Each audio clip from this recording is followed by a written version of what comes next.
Welcome back to Miwa Japanese Kitchen. Today I will introduce my favorite veggie curry, which I make at least once a week. Now, when it comes to the store-bought Japanese curry roux, it is so tasty and nothing can go wrong with it. But at the same time, you know it's not so healthy for you. So here's my approach to the curry. I still use the curry roux, but I will just use the 2 pieces. Instead, add more veggies to complement with natural flavor, things like carrot, onion, celery, paprika, lots more. It's perfect for the picky kids. Let me show you how to make it. First, we are going to chop veggies.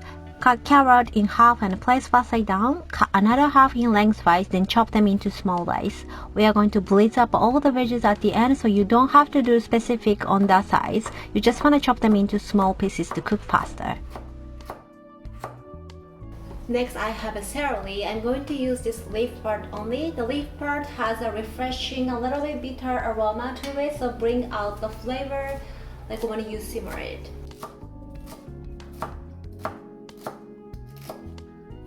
Here I have 2 bell peppers, 1 yellow and 1 red. After rinse them, remove the stem and seed. For red one, chop everything into about half-inch dice. For yellow one, I want to save half for the garnish. Cut in half, chop half into quarter lengthwise. The rest just cut into small pieces. This recipe is very forgiving, so you can just throw whatever veggie you have on your hand. That's actually how I create this recipe. I had small pieces of wilted veggie in my fridge, then I just throw everything into curry. It ends up surprisingly tasty. Since then, this recipe becomes our family staple. More chopping. I have 1 onion, peel the skin and do the same.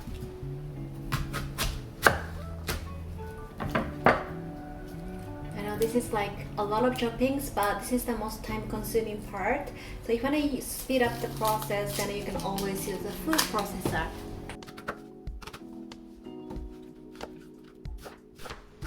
Keep chopping into small pieces. Then do the same for the oyster mushroom. Any other mushroom can work in this recipe. Especially in Japan, we have many kinds of mushroom and each has their own unique aroma to enjoy. In fall, the mushrooms are in abundance, so try one and find your favorite kind.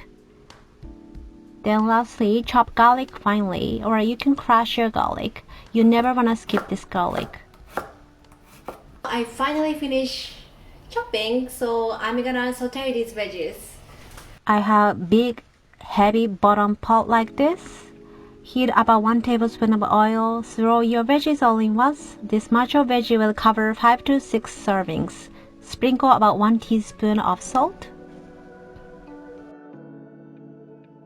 If you want to take this to the next level, you can always use this salted rice mold. It's a rice mold and mixed with the salt and it has been fermented. It's got a sweetness from the rice along with the saltiness and brings out such a complex flavor into any dish. I created tomato pasta and chicken soup using this salted rice mold. I'll link on the box below. This is so tasty. Back to curry, just keep sauteing them for about 5 minutes over high heat until veggie starts to sweat. At this point, put the lid and lower the heat.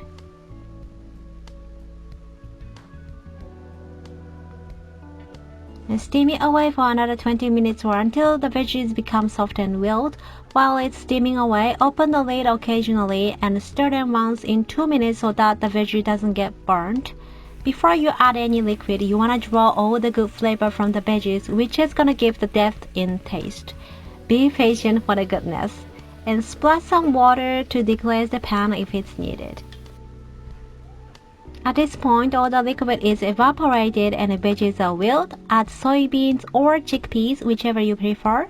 We are adding plant-based protein source, and also this is what's gonna give the soup creamy and thick. Then followed by curry powder. My curry powder contains dill, fennel, coriander, turmeric, but feel free to use what's available in your local supermarket. This is what I usually sprinkle when I make roasted vegetables. And continue to stir for another 1 minute. Before you add any liquid, you want to give the spices a chance to sit and roast to amp up more flavor. Then finally add some tomato juice. I'm using pure 100% tomato juice, nothing is added. Cook it for about 2 minutes over mid-heat, then add finely chopped curry roux. I always chop the curry roux finely so that it will evenly melt without any lump left in your curry. You can pick any brand, but be notified that there is a level of spiciness. Amakuchi is not so spicy, which is great for kids, and karakuchi is the spiciest, and chukara is in between. Cook it until all the curry roux is dissolved. This is gonna take you about 2 to 4 minutes. If you are opting for a plant-based option, you can always use a vegetarian curry roux, which I found it on Amazon. I linked on the box below. Now we're gonna blitz up everything. You can use standing blender. If that's the case, make sure to let it cool down, otherwise it will cause exposure. How smooth it will be is actually up to you. You can stop blitzing at the halfway point so that you can enjoy as a part smooth and part chunky. But what I do for my 2 picky kids is just blitz up all the way until there is no vegetable existing in my curry. That's one way to sneak more veggies without having my kids noticed. Finally, add soy milk and honey to just balance out. You can also swap for maple syrup. Heat it up until it just starts to boil. Adjust the taste with salt if it's needed. Off the heat and we are ready to plate. As a garnish, I saute yellow pepper until the skin becomes charred. It's time for plating. I have a steamed rice with some seeds and peas mixed in. Make a mountain shape using small bowl. Then just pour a generous amount of curry. I wish you can smell this now, just so appetizing. Garnish some steamed broccoli, paprika, cherry tomato, and fried onion if you want to. I really should have roasted the paprika more.